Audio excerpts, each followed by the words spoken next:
सूर्य की आराधना, माता पिता की सेवा, ये नित्य कर्म के अंतर्गत आते हैं। और नित्य कर्म ना करने पे दोष लगता है, लेकिन कर लेने पे उससे पुण्य की इच्छा नहीं रखनी चाहिए। जिस तरह से एक माता अपने बच्चे को स्तनपान कराती है तो वो ये नहीं सोचती है कि उसके बच्चे के दूध पिलाने के बाद उसको पुण्य की प्राप्ति होगी, ठीक वही स्थिति सूर्य को अर्घ देने के साथ भी है।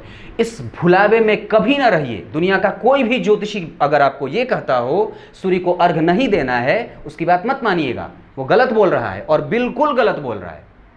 सूर्य को अर्घ हमारे सत्य सनातन धर्म का परम कर्तव्य और पुनित कर्तव्य बनता है, इसे देना ही चाहिए।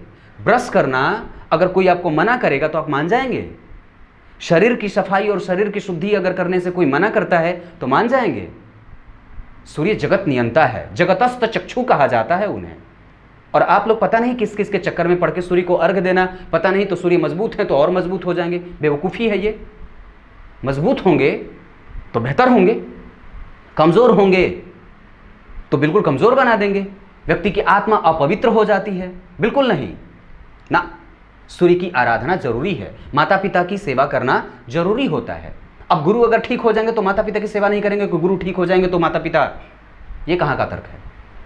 दरअसल आपको एक बात बताता हूँ, समझिएगा। अपने व्यूज़ को पाने के चक्कर में, वीडियो को बहुत ज़्यादा और कुछ अलग करने के चक्कर में कुछ भी लोग बोल देते हैं, लेकिन इसका मतलब ये नहीं है कि वैसा ही करने लगा जाए। बिल्कुल नहीं, बिल्कुल भी नहीं। बच के रहिए ऐसे लोगों से।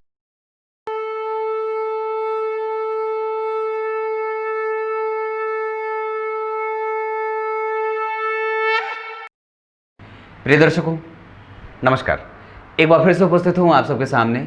आज रविवार है और आज के कार्यक्रम में आप लोगों के कमेंट बॉक्स में भेजे गए सवाल और उसके उत्तर के साथ आया हूँ।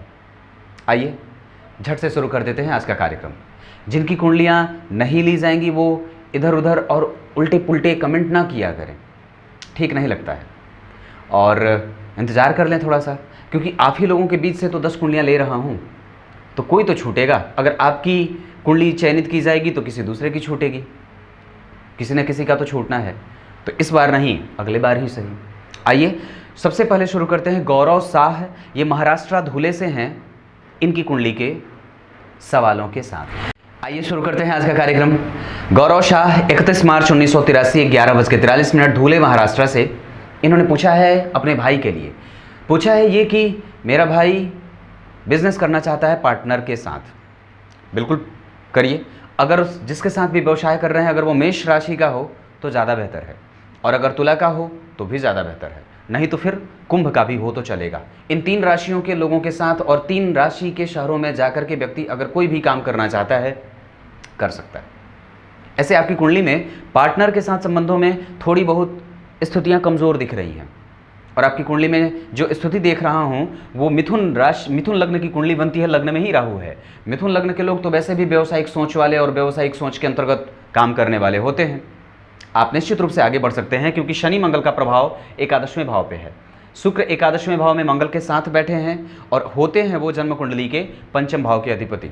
5म भाव के अधिपति यानी कि व्यक्ति अगर कार्य करेगा तो निश्चित रूप से उसको यश गौरव सम्मान मिलेगा। कारण क्योंकि इस भाव का जो अधिपति है वो इसको देख रहा है। ऐसे ही कुंडलियां देखी जाती हैं सामान्यतया, लेकिन आसान भी नहीं है। यहाँ का अधिपति मंगल के साथ बैठा, जो कहाँ का अधिपति होता है? 11वें भाव का। 11वें भाव के अधिपति अपनी राशि के बैठे, साथ में बैठे हैं कौन? शुक्र के, यानी कि 11वें भाव के अधिपति और 5म भाव के अधिपति। ये दोनों भाव एक दूसरे के पूरक होते हैं जी। और अगर दोनों एक दूसरे के साथ बैठे हों और यहाँ पे तुला के शनि उच्च के और चंद्रमा साथ में, धन भाव का अधिपति 5म में जाए, ये बेहतर है। और ऊपर से उस पर मंगल भी देख रहे हैं, चंद्र मंगल योग भी बन रहा है, स्थिति ठीक है। आपकी कुंडली में अभी दशा चल रही है शनि की, थोड़ी बहुत परेशानी भी रहेगी। और भाग्य का साथ ठीक मिल रहा है।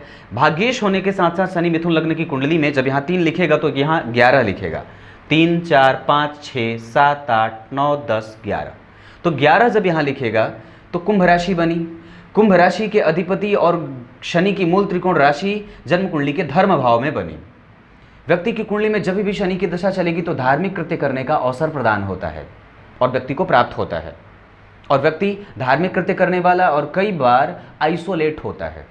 आइसोलेट मतलब अकेलापन उसे ज़्यादा भाता है और अकेले रहना उसे ज़्यादा पसंद करता है और शांत रहना चाहता है। ये भी बात है। एकादशवें के अधिपति उच्च के हुए पंचम में चंद्रमा के साथ बैठे हैं, जो कि धन भाव का अधिपति है। यहाँ का अधिपति एकादशवें में बैठ करके शुक्र, तुला राशि के अधिपति शुक्र मंगल के साथ बैठ करके देख रहे हैं। स्थिति ठीक है, मेहनत करना शुरू कर दीजिए। आने वाली है लग्नेश की दशा 2021 के मार्च में, अद्भुत होने वाला है। फिर तो कोई समस्या नहीं है। अगर हो सके तो आप उपाय अगर पूछ रहे हैं मुझसे, तो गणेश जी के मंत्रों का जप किया करिए। गणेश जी के मंत्रों का जप किया करिए। प्रत्येक बुधवार को गणेश जी के विधिवत पूजन की व्यवस्था घर में करनी चाहिए।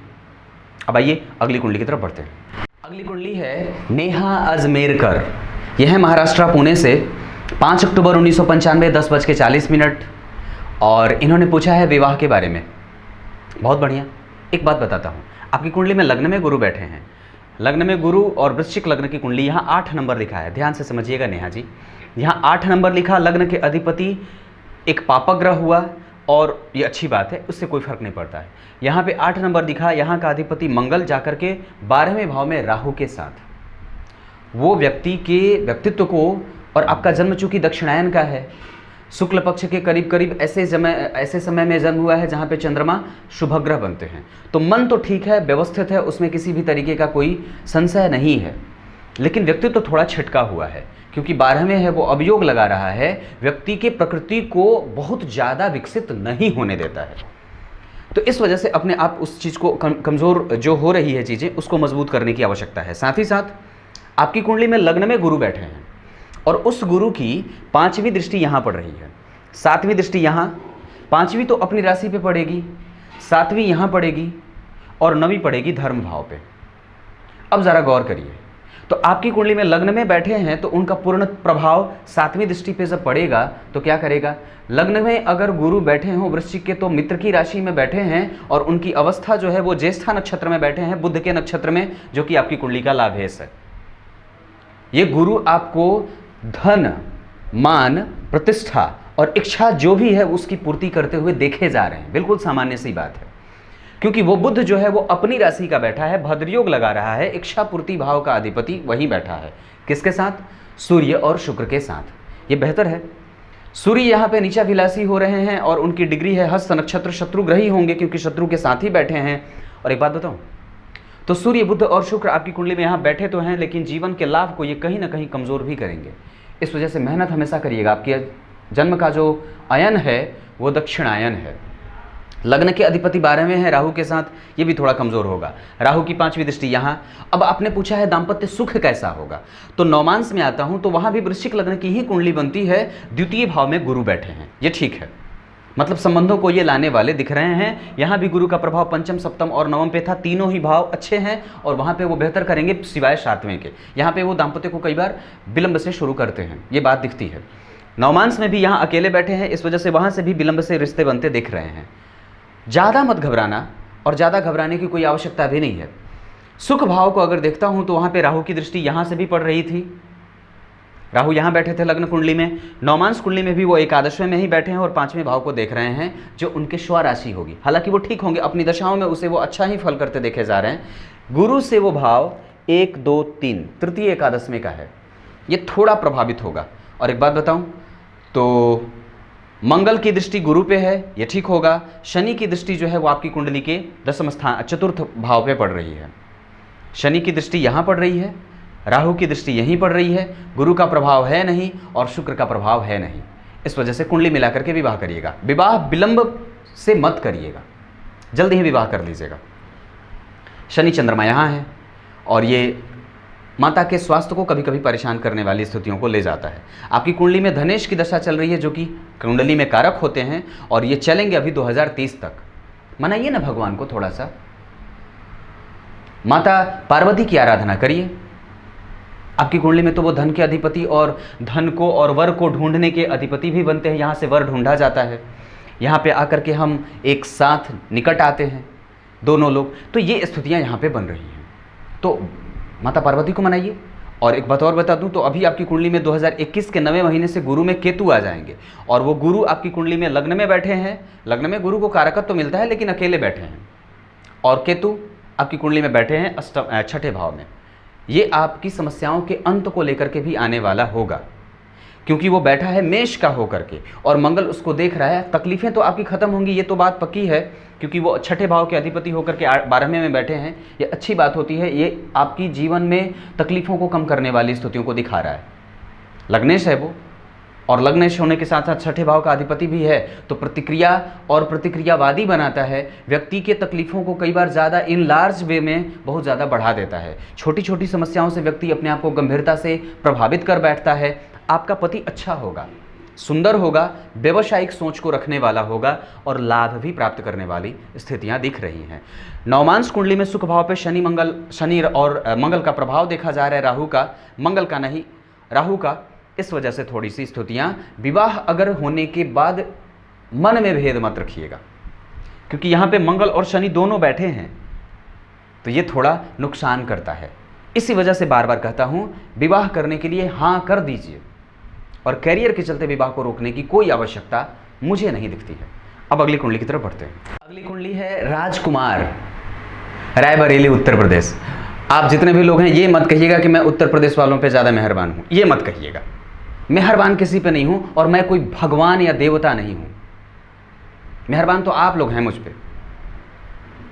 11 जनवरी 1990 17 बजे, रायबरेली, उत्तर प्रदेश। इन्होंने पूछा है, कुछ भी पूछा नहीं है इन्होंने पूछा है कि कुछ भी तो नहीं पूछा है, इनकी कुंडली ऐसे ही बांच देता हूँ। आपकी कुंडली राजकुमार जी मिथुन लग्न की बनती है, लग्न में गुरु बैठे हैं। आपकी कुंडली में अस्त ग्रहों की संख्या है, बुध अस्त हैं और शनि अस्त हैं। बुध होते हैं लग्न के अधिपति। तो अपने आप को भगवान के भक्त के रूप में अपनी पहचान बनाइए। और एक बात बता दूं तो लग्न में गुरु बैठे हैं, और गुरु, बुध, शनि और सूर्य, ये सभी का प्रभाव लग्न पे पड़ रहा है। गुरु अगर लग्न में हो तो वैसे भी स्थिति बहुत अनुकूल हो जाती है, और खास करके जब वो बुध की राशि में बैठे हों तो एक स्थिति ऐसी भी हो गई कि व्यक्ति कुछ भी काम करे, अगर अपना व्यवसाय करे या कोई भी प्रभाव डाले किसी भी क्षेत्र पे, किसमें भी हाथ डाले, क्योंकि सूर्य भी तो लग्न को देख रहे हैं, शनि भी तो देख रहा है, बुध के साथ बैठे हैं। तो ये स्थिति, सूर्य जो है वो बुध को और शनि को दोनों को अस्त कर रहे हैं, क्योंकि सूर्य की डिग्री 27 है, और 21 और 23 अंश पे शनि और बुध हैं क्रमशः। 23 अंश पे, 21 अंश पे बुध और 23 अंश पे शनि। तो यहाँ पे सूर्य ने दोनों को अस्त किया। अस्त ग्रहों की स्थिति होती है क्या, वो अकुला जाते हैं, वो परेशान हो जाते हैं, दीप्त नहीं होते ना, वो भ्रमित हो जाते हैं, सुस्त हो जाते हैं और चिंता करने लगते हैं। सूर्य, शनि और बुध लग्न के अधिपति सप्तम में बैठे हैं, ये अच्छी बात है, लग्न को देख रहे हैं, तो व्यक्तित्व को विकसित करेंगे, व्यक्ति के स्वास्थ्य को ठीक रखेंगे, मानसिक वृत्तियां अच्छी होंगी। चंद्रमा आपकी कुंडली में बन रहा है पुनर्वसु नक्षत्र का, तो गुरु का नक्षत्र है और वो गुरु लग्न में आ रहे हैं, तो ये स्थिति मैं कहीं ना कहीं से अच्छा ही देख रहा हूँ। राहु और शुक्र आपकी कुंडली में एक साथ अष्टम भाव में है। मन और बुद्धि को खराब मत करिएगा, पुरुषार्थ जागृत करके रखिएगा। मंगल आपकी कुंडली में शत्रु भाव के अधिपति होकर के वहीं बैठे हैं। पैसे किसी को देने की कोई आवश्यकता नहीं है, किसी पे बहुत ज़्यादा भरोसा भी मत करिएगा। आपकी कुंडली में शनि का जो प्रभाव है वो दशम स्थान पे भी है, और बैलेंस कभी खाली मत करिएगा। अपने पास हमेशा पैसे इकट्ठा करके और बचा करके रखने की आवश्यकता है। आपने कुछ पूछा नहीं, लेकिन फिर भी मैं आपकी कुंडली का विद्या भाव देखना चाहता हूँ। 98 90 के हैं, तो विद्या भाव देख लूँ तो पंचम भाव के अधिपति बनते हैं शुक्र। वो पंचम भाव के अधिपति होकर के आपकी कुंडली में अष्टम में बैठे हैं राहु के साथ। रिसर्च वगैरह के क्षेत्र में या कोई भी काम जो आप करना चाहते हो उसमें तीव्रता से अगर मन लगा करके करेंगे तो निश्चित रूप से उसमें सफलता मिलने के योग है, क्योंकि गुरु की दृष्टि यहाँ पे है और यहाँ का अधिपति अपने भाव से चतुर्थस्थ जा रहा है शुक्र।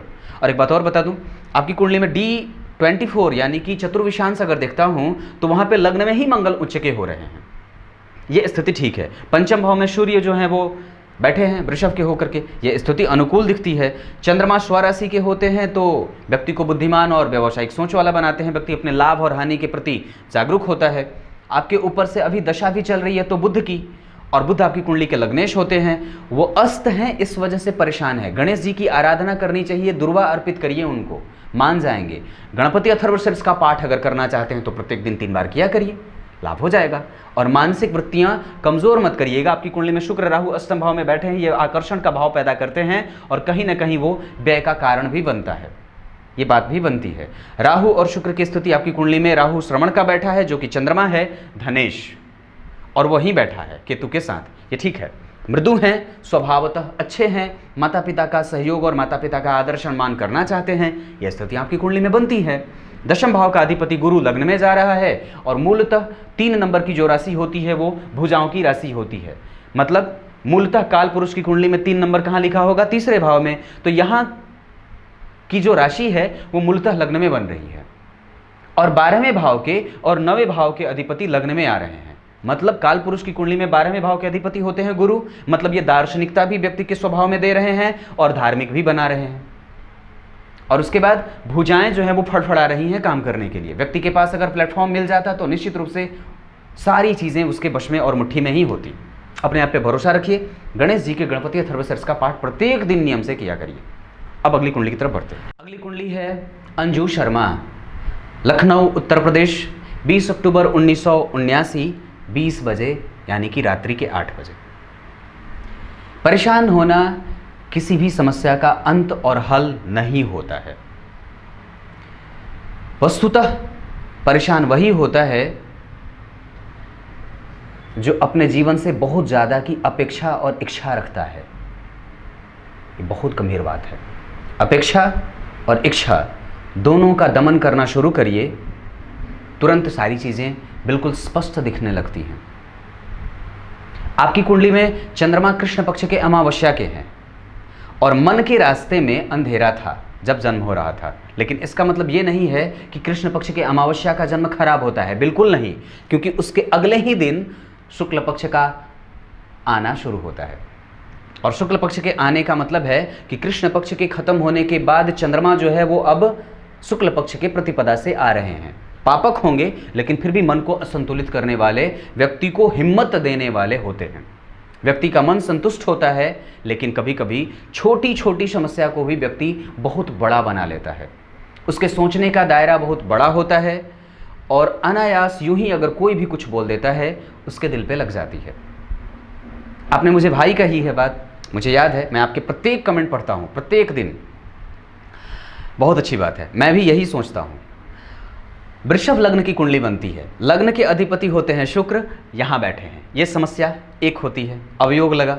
ऊपर से सूर्य भी जो सुख भाव के अधिपति होते हैं वो नीच के हो रहे हैं, लेकिन उनका नीचत्व भंग हो रहा है। बहुत अच्छे तरीके से तो नहीं, लेकिन फिर भी उसे कहा जा सकता है, क्योंकि सूर्य जो है वो 3 अंश पे हैं और शुक्र हैं 17 अंश पे। डिग्री काफ़ी अंतर है ना, इस वजह से थोड़ा कम और कमजोर वाला नीच भंग हो रहा है।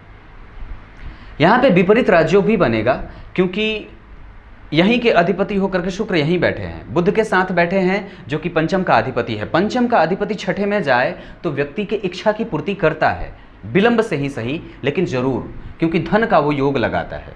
आपकी कुंडली में शनि, राहु और गुरु तीनों यहाँ बैठे हैं। ये ठीक होगा परंतु कमज़ोर भी होगा। दशाओं में इसके कुछ गलत प्रभाव भी देखने को मिलेंगे। इस वजह से अपना बैलेंस खाली ना करें, खर्च आप ज़्यादा करते होंगे। एक बात और बता दूं तो आपकी कुंडली में जो स्थिति है वो सूर्य नीच के और मंगल नीच के, ऊर्जा की कमी। सूर्य आत्मविश्वास का और आत्मा के मजबूती का कारक होता है। अगर वो छठे भाव में जाकर के कमज़ोर होगा तो नेत्रों की परेशानी का कारण बनता है, हड्डियों का, दांतों का, नेत्रों का, और कई बार व्यक्ति के आत्मविश्वास को बहुत बार कुचल देता है, हड़बड़ाहट दे देता है, इंतजार करना मुश्किल होता है, क्रोध की स्थिति ज़्यादा होती है। मंगल अकेले बैठे हैं, पराक्रम भाव में नीच के हो रहे हैं और वहाँ का अधिपति चंद्रमा आपकी कुंडली में अपने भाव से तृतीयस्थ गया है, कन्या राशि बन रही है। ये ठीक है, परिस्थितियों को तो आप समझने वाले हैं, फिर भी क्यों हताश हो जाते हैं? बिल्कुल नहीं, उसकी आवश्यकता मुझे नहीं लगती है कि कहीं से भी है, बिल्कुल नहीं। अब आपकी कुंडली में दशा शनि की चल रही है जो नवम और दशम के अधिपति होते हैं। तो नवम और दशम के अधिपति होकर के उसी भाव को पुनः देख रहे हैं, लेकिन राहु के साथ हैं। कार्य को करने की आवश्यकता है। आप हैं 79 यानी कि 79 की। इसका मतलब है कि अब आपने शादी वगैरह के बारे में तो बताया नहीं है, कोई भी बात ऐसे कोई बताया नहीं है। लेकिन एक बात बताता हूँ, आपकी कुंडली में अभी शनि की दशा चल रही है। हनुमान जी की जितनी ज़्यादा हो सके आराधना करिए। एक नाव के लोहे का छल्ला अपनी दाहिने हाथ की मध्यमा उंगली में धारण कर लीजिए। अगर काम कुछ करते होंगे तो दाहिने, नहीं तो बाईं हथेली में भी, बाएं हथेली के मध्यमा उंगली में धारण कर सकते हैं। सुंदरकांड का पाठ घर में करते रहना चाहिए। मंगलवार के दिन लाल दीपक जिसकी बाती लाल हो और दो दियों को एक साथ मोड़ करके एक साथ, जैसे जो दिया की जो बाती होती है, दोनों को एक ही में बर लेना है, बट देना है ऐसे रस्सी की तरह, और तब उसे जलाना है हनुमान जी के सामने प्रत्येक दिन सरसों के तेल में। ये बात याद रखिएगा। सुंदरकांड का पाठ प्रत्येक मंगलवार को या शनिवार को करना चाहिए। हनुमान जी को लाल फल पसंद होता है, लाल वस्त्र उन्हें दान करिए। आसपास अगर कोई हनुमान जी का मंदिर हो तो वहाँ दर्शन करने चले जाया करिए, और माथा पटकिए, किसी पुरुष के सामने नहीं, भगवान के सामने। वो इतनी जल्दी सुनते हैं कि सामने वाला अचंभित हो जाता है, और भरोसा उसी पे करना ज़रूरी है, अन्य किसी पे नहीं। ये दुनिया आपको वैसे भी कुछ देने वाली नहीं है। तब तक के लिए अब आगे बढ़ते हैं, अगली कुंडली पे आते हैं। अगली कुंडली है सर्वेश दीक्षित। यह है हरदोई उत्तर प्रदेश, 30 जनवरी 1985 सुबह 9 बजे। इन्होंने पूछा है व्यवसाय के बारे में। आपकी कुंडली कुंभ लग्न की बनती है। लग्न के अधिपति होते हैं शनि, वो जाकर के जन्म कुंडली के 10वें स्थान में बैठे हैं केतु के साथ। राहु और केतु की स्थिति आपके जिस सवाल को आपने पूछा है ये बिजनेस वाला, उसके लिए ये दोनों सपोर्टिव हैं। शनि का 10वें स्थान में जाना लक्ष्मी योग का बनना, और जन्म कुंडली में सूर्य, गुरु और बुध का 12वें जाना। अब गौर करिएगा, आपकी कुंडली में तीन ग्रह सूर्य आपकी कुंडली के लिए बनते हैं जन्म कुंडली के 7वें भाव के अधिपति, वो 12वें गए हैं। विवाह मिला करके करना है, और थोड़ा लेट होगा विवाह में, क्योंकि गुरु भी आपकी कुंडली में 12वें जा रहे हैं, बुध भी 12वें जा रहे हैं। ये तीनों ग्रह कहीं ना कहीं, सूर्य भी विवाह के लिए जिम्मेदार होते हैं। वो दाम्पत्य को शुरू करने में और व्यक्ति के दाम्पत्य संबंध को कमज़ोर करने में कारक होते हैं, और उसको कमज़ोर करते हैं अगर वो कमज़ोर रहे तो। आपकी कुंडली में वो कमज़ोर नहीं है, युवा अवस्था के हैं। गुरु आपकी कुंडली में बनते हैं लाभ के अधिपति, और वो धन का संबंध बना करके व्यय में जा रहे हैं। एजुकेशन वगैरह पे ध्यान देना ज़रूरी है, और आप जिस काम को कर रहे हैं वो आपने बताया है कि मैं 3D एनिमेशन एंड VFX का काम करता हूँ, तो अच्छी बात है। आपकी कुंडली में बुध की स्थिति, शनि और बुध की स्थिति अगर देखता हूँ तो दोनों तृतीय एकादशवें के संबंध में है। राहु की दशा चल रही है। एक लाजवर्त धारण कर लीजिए आप जितनी जल्दी हो सके, 7.25 रति का दाहिने हाथ की मध्यमा उंगली में। अगर कोई भी रत्न पहने होंगे राहु का, अगर पहन रहे हैं, अगर पहनना चाहते हैं तो पहन लीजिए राहु का रत्न दाहिने हाथ की मध्यमा उंगली में।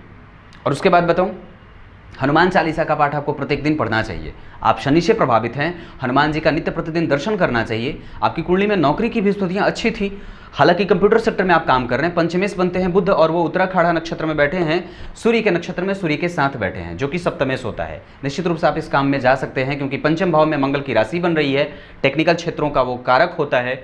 यहाँ पे शनि खुद बैठे हैं, शनि की 10वीं दृष्टि यहाँ पड़ रही है, जो कि बुध की सूर्य की राशि बन रही है। यहाँ से वो आपके दाम्पत्य को कई बार कमज़ोर करने पे भी उतारू होंगे। विवाह मिला करके करिएगा, क्योंकि जन्म कुंडली के नौमांश चार्ट में शुक्र, मंगल और गुरु, शुक्र, मंगल और शनि यहीं बैठे हैं, और ये यहाँ पे सूर्य की राशि बन रही है, जो कि आपकी कुंडली के शुक्र के साथ परिवर्तन कर रहे हैं। शुक्र की राशि बनी यहाँ पे 2 नंबर की, और वो शुक्र यहाँ बैठे हैं। सूर्य की राशि यहाँ बनी 5 नंबर की, वो बैठे हैं लग्न में। तो ये स्थिति दिख रही है। विवाह मिला करके दाम्पत्य अच्छा है, दाम्पत्य को परेशान करने वाली कोई बात नहीं है, क्योंकि वहाँ पे हालांकि वो भाव जो है वो राहु से केंद्र में आ रहा है, परंतु फिर भी यहाँ पे शनि की दृष्टि है। इस वजह से वो कहीं ना कहीं वो सूर्य की राशि को देखेंगे तो परेशान करेंगे, और यहाँ का अधिपति भी 12वें है, मकर का होकर के बैठा है, वो उसके लिए ठीक ज़्यादा नहीं होती है। गुरु भी 12वें हैं, हालांकि गुरु यहाँ से बैठ करके आपकी कुंडली के चतुर्थ भाव को 5वीं दृष्टि से देखेंगे तो ये ठीक होगा, लेकिन वहाँ राहु पहले से भी विराजमान है। इस वजह से ये बात बनती है कि व्यक्ति को दाम्पत्य को बहुत अच्छे तरीके से ठोक पीट करके और बहुत अच्छे तरीके से गणना करने के बाद ही स्थापित करना चाहिए। राहु की दशा है, हनुमान जी का नित्य प्रतिदिन दर्शन, हनुमान चालीसा का पाठ और एक लाजवर्त। अब अगली कुंडली की तरफ बढ़ते हैं। अगली कुंडली है वनीता कुमारी। यह है जालंधर पंजाब से, 30 अप्रैल 1987 15:30 जालंधर पंजाब। इन्होंने पूछा है विवाह के लिए। अब आ ही गए हैं गुरु, तो पति ढूंढ के लाने में उनको देर नहीं होगी। आपकी कुंडली में वो बैठे हैं स्वराशि के, राहु और शुक्र के साथ हैं, ये ठीक है, और सप्तमेश भी बनते हैं। यहाँ पे 12 नंबर लिखा है। अब एक बात और बताता हूँ, आपकी कुंडली में अभी गुरु से गोचर का परिवर्तन बदल रहा है। नवंबर में उनका राशि परिवर्तन होगा, वो धनु से मकर में आ रहे हैं, और आपकी राशि जो है वो वृषभ की है। इसके आधार पर वो पंचमस्त जाएंगे, नवमस्त, नवम पंचम का संबंध होगा, ठीक होगा। नवमांस में भी देखता हूं तो आपकी कुंडली में चंद्रमा बहुत अच्छे तरीके से बैठे हैं उच्चाभिलाषी होकर के। परेशान क्यों हैं? ना ना ना ना ना, बिल्कुल नहीं। गुरु यहाँ से केंद्र में आ रहे हैं, गुरु अगर सुख भाव से केंद्र में आ रहे हो, लग्न में आ रहे हो, तो ठीक होती है बात। चंद्रमा से गुरु केंद्र में है, हालांकि वो गुरु आपकी कुंडली में नीच के हो रहे हैं, परंतु फिर भी मैं समझता हूं कि उस भाव का अधिपति, जहां पे अगर गुरु को अगर देखता हूं तो यहाँ स्वराशि के थे और यहाँ पे वो नीच के हो रहे हैं, मकर राशि के, लेकिन इस राशि में जो ग्रह उच्च का होता है मंगल, वो उसको देख ले रहा है। बिल्कुल भी चिंता ना करिए। गुरु की दशा 2019 के 12वें महीने से आरंभ हुई है, 2022 के पहले महीने तक चलेगी। विवाह करने की स्थिति इधर तो थोड़ी कम बनती है, उधर भी बन रही है। अभी आपके पास उम्र थोड़ी हो गई है, हाँ ये बात पक्की है, तो इधर भी आप प्रयास करके देखिए, बिल्कुल हो जाना चाहिए। इसी साल के नवंबर दिसंबर के बाद स्थितियाँ बन रही हैं, मेहनत कर लीजिए, बिल्कुल अनुकूलता हो जाएगी। क्यों घबराते हैं?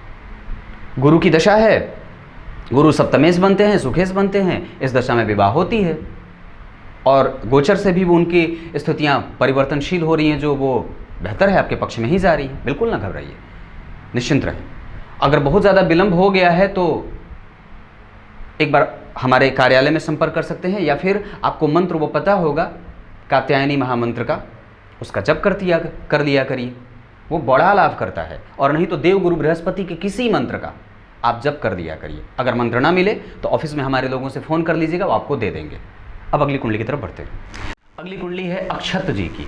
यह है मुजफ्फरपुर बिहार से। इनकी माताजी ने शायद सवाल पूछा है 7 जुलाई 2003 15 बजे। आपने पूछा है आपका बेटा इंजीनियर बनेगा कि नहीं। एक बात बताता हूँ, चित्रा नक्षत्र में ये जन्मे हैं और इनकी कुंडली में सूर्य, बुध, शनि और शुक्र यहाँ बैठे हैं। और सूर्य अगर छठे भाव में बैठ जाए और व्यक्ति मंगल से प्रभावित हो और मंगल की ही राशि बन रही हो लग्न में केतु राहु का प्रभाव हो और मंगल लग्न के अधिपति होकर के 8 नंबर के अधिपति होते हैं, यहाँ शनि की राशि में बैठे हैं, घर से दूर भेजिए और रेगुलरली वॉच करते रहिए बच्चा क्या कर रहा है, क्या देख रहा है। ये वृश्चिक लग्न का है, इसे चीज़ें बड़ी जल्दी भाती हैं और बहुत जल्दी मन उचटता है,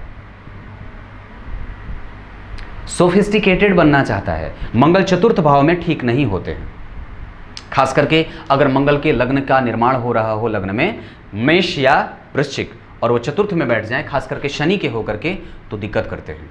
क्योंकि अगर मेष लग्न बनेगा और मंगल चतुर्थ भाव में बैठेंगे तो नीच के हो जाएंगे, और अगर वृश्चिक राशि बनेगी तो वृश्चिक राशि बनेगी और चतुर्थ में मंगल बैठेंगे तो वो शत्रु की राशि में जाएंगे, कुंभ राशि में। वो दोनों ही मंगल दोनों ही लग्नों में अच्छे नहीं होते हैं। और वैसे इनकी स्थिति राहु के नक्षत्र में है, व्यक्ति को उग्र बनाते हैं। कई जगहों से व्यक्ति लाभ पाना चाहता है, थोड़ा लालची भी होता है, गुस्सा, क्रोध और हिंसक भी हो जाना। नौकरी की स्थिति बहुत अच्छी है, इंजीनियरिंग वगैरह करा रहे हैं, बिल्कुल कराइएगा, लेकिन सूर्य छठे में है। मैं छठे भाव के सूर्य को और गुरु को कमजोर देखता हूं तो डर जाता हूं, सही बात बताता हूं, डर जाता हूं। किसी भी व्यक्ति की कुंडली में गुरु नीच के हों, गुरु कमजोर हों, सूर्य कमजोर हों, सूर्य 12वें जा रहे हों, षडाष्टक में बैठे हों, अपने भाव से कमजोर हो रहे हों, राहु केतु के प्रभाव में हो, तो समझ जाइए कि व्यक्ति गलत कृत्य कर सकता है। वो दीवार पे खड़ा है, बहुत दीवार पतली है, वो तो गिरने का चांस बन जाता है, बचा करके रखना होता है। सूर्य को अर्घ देना ही देना है, कसम दे दीजिए, सूर्य को अर्घ देना है। आदित्य हृदय स्तोत्र का पाठ बच्चे से रविवार के रविवार कम से कम करवाया करिए, ये बात बनती है। वृश्चिक लग्न का है, लग्न पे राहु का प्रभाव है, ये ठीक नहीं होता है। और उसके बाद शिक्षा की बात, यहाँ के अधिपति उच्च के हैं। अगर बच्चा पढ़ने में मन लगा दे तो फिर कहना ही क्या है। क्योंकि चतुर्विशांश भी अगर मैं देख रहा हूँ तो वहाँ भी स्थितियाँ ठीक हैं। बुध चंद्रमा लग्न को देख रहे हैं, सूर्य यहाँ बैठे हैं शिक्षा भाव में, और भाग्य भाव में ही शनि नीच के हो रहे हैं। इस वजह से हनुमान जी की आराधना और सूर्य की आराधना, ये दोनों बनती है। सूर्य की आराधना के नाम पे कुछ करना नहीं होता है विशेष, अपना नित्य कर्म सही रखिए। सूर्य को अर्घ देना, माता पिता की सेवा करना, देवताओं के पास जाना, देवताओं के मंदिर का दर्शन करना, ये हमारा नित्य कर्म होता है। इसको कर लेने पे आप पुण्य के भागी नहीं बनते हैं, लेकिन नहीं करेंगे तो पाप की प्राप्ति जरूर होती है। सूर्य की आराधना, माता पिता की सेवा, ये नित्य कर्म के अंतर्गत आते हैं। और नित्य कर्म ना करने पे दोष लगता है, लेकिन कर लेने पे उससे पुण्य की इच्छा नहीं रखनी चाहिए।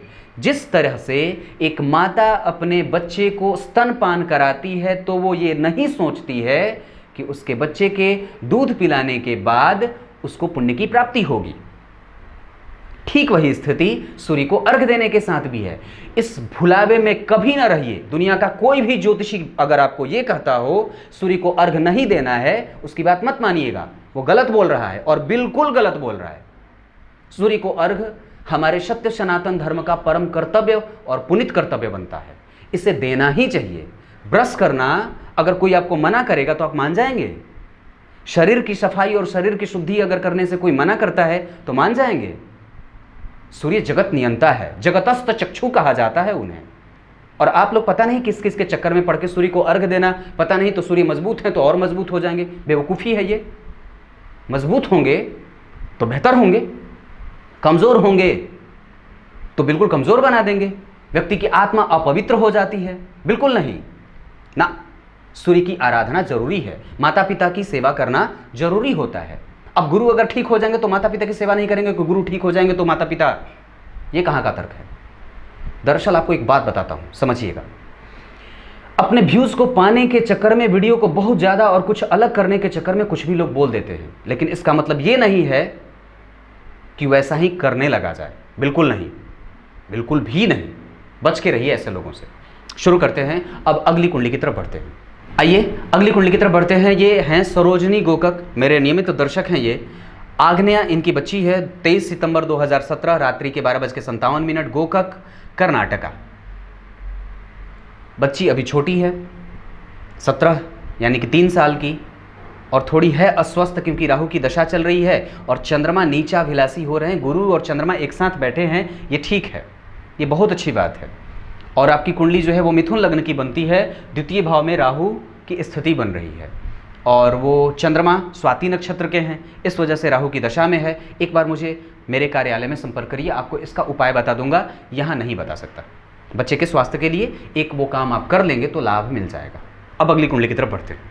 अगली कुंडली है राजेश कुमार, ये हैं हिसार, हरियाणा, 23 मई 1985, 11:45। इन्होंने पूछा है सरकारी नौकरी के बारे में। बिल्कुल है, लग्न के अधिपति सिंह, ये बेहतर है। और सिंह लग्न के लोग वैसे भी नौकरी चाकरी करने वाले होते हैं, राज्य में, देश में, और लोगों के बीच में रह करके काम करने वाले होते हैं, राजा के समान होते हैं, राजा के सदृश होते हैं। ऊपर से आपकी कुंडली में लग्न का अधिपति सूर्य बना, वो दशम में गया है, ये बेहतरीन है। लक्ष्मी योग और सूर्य और मंगल दिग्बली होते हैं, यहाँ पे है, बहुत बेहतर है। शनि की दशा चल रही है जो आपकी कुंडली में वृश्चिक के होकर के बैठे हैं। और नौमांस कुंडली में अगर नौकरी भाव देखता हूँ या यहाँ पे अगर देखता हूँ तो यहीं पे नीच के गुरु बैठे हैं और उनका अधिपति केंद्र में आ रहा है, उनका निचत्व भंग तो हो रहा है, ये अच्छी बात है। श्रवण नक्षत्र के गुरु हैं, चंद्रमा व्ययेश होते हैं, इस वजह से ज्ञान के पीछे भागने की आवश्यकता है। मन लगाइए, मन नहीं लग रहा है, कारण क्योंकि गुरु और चंद्रमा का संबंध जो है वो षडाष्टक का बन रहा है, ये व्यक्ति के मन को असंतुलित करता है। और एक बात बता दूँ, मेहनती आप हैं, धार्मिक भी हैं और बुद्धिमान भी हैं। राहु और बुध यहाँ बैठे हैं, ये ठीक होता है। व्यक्ति को भक्ति भावना में रहने वाला, पूजा पाठ करने वाला, सबका सम्मान आदर करने वाला, ये चीज़ें दिख रही हैं। ये स्थिति बहुत अच्छी है इस कुंडली की। मंगल और सूर्य और ऊपर से शनि का देखना, शनि दोनों ही ग्रहों को देख रहा है, इस वजह से परेशान कर सकता है, आपके काम में विलंब कर सकता है, क्योंकि उसकी स्थिति 10वें भाव पे भी जा रही है, 10वीं दृष्टि से लग्न को देख रहा है। ये बात इस बात का द्योतक है कि व्यक्ति अगर प्रयास नहीं करेगा और अगर विलंब भी हो रहा है काम में तो रुक जाना चाहिए, इंतज़ार कर लेना चाहिए। 85 के हैं आप, आपकी अवस्था भी बहुत हो ही गई है, नौकरी के उम्र से आप बाहर निकल रहे हैं।